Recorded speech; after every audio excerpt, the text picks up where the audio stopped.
සුබ සන්ධ්‍යාවක් වේවා යාළුවනේ. මේකේ 600 ටැට්‍රයක්. මේකේ බ්‍රේක් වීල් ගිහිල්ලා කියලා කස්ටමර් කෙනෙක් කිව්වා. දැන් මේක ගලවන්න හදන්නේ. අපි මේක හිමීට ගලවගම බලන්න.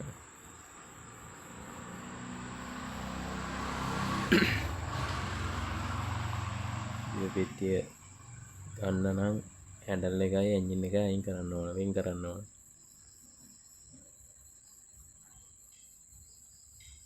මේක හින් සීරුවේ ඉන්න එක අයින් කරගමු.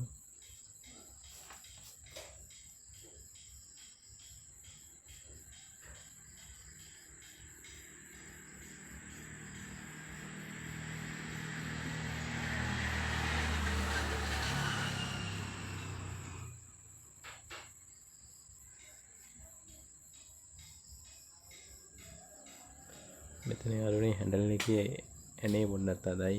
ඒක පොඩ්ඩක් ඇද ගන්න අමාරුයි. ඒක අපි ඇදගමු ඉස්සෙල් වෙලා. ඇදෙන්නේ මිටියෙම තමයි ඇදින්න වෙන්නේ.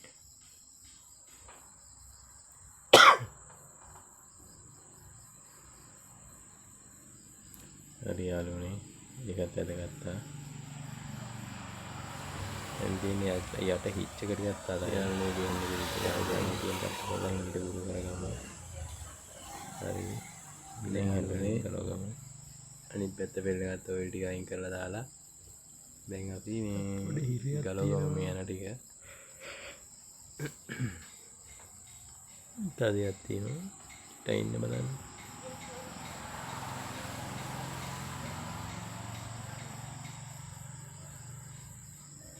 වච් එක යන්නේ තදයි වගේ කේබල් එකේ.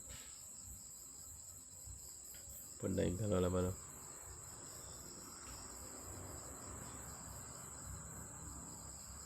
අයියෝ හැබැයි මේකෙන් කේබල් එක මේ යන්නේ ගලවයි කියලා හැන්ඩල් එක උඩින්වත් වෙන්නේ නැහැ. කේබල් ටික ඇදලා දාලා.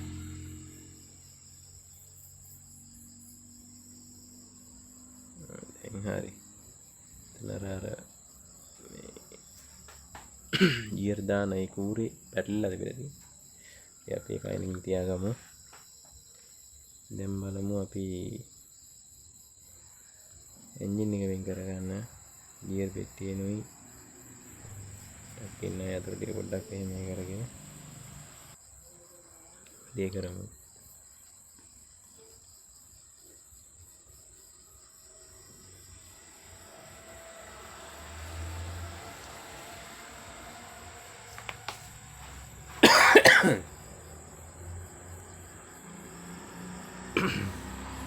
යාළුවනේ මේ වීල් එක ගලව ගත්තා. මේ තියෙන්නේ බ්‍රේක් වීල් එක පළුදු වෙලා තියෙන්නේ. දැන් මේක මට හිතන්නේ අනිත් පැත්ත යවන්න මේ වීල් සෙට් එකම දැම්මා 14000 ගානක් දුරට 14ක් හරි 18ක් හරි වෙන් කරගමු. ඔය යාළුවනේ මේක ගත්තා. දැන් එන්ජින් වෙන කිසිම අඩුපාඩුවක් නැහැ.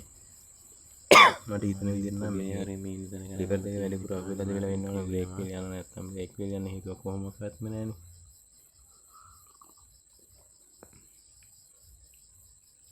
ඉතින් බ්‍රේක් වීල් එක දෙපැත්ත දාලා හයි කරනවා. දෙපැත්ත දාලා හයි කරන්න පුළුවන්. තියෙන්නේ. මේ ආපු විදියමයි. ඔය විදිහ තමයි බ්‍රේක් වීල් එක ගිහින් තියෙන්නේ. හරියවනේ. දැන් අපි බ්‍රේක් වීල් එක දෙපැත්ත දාගත්තා. දැන්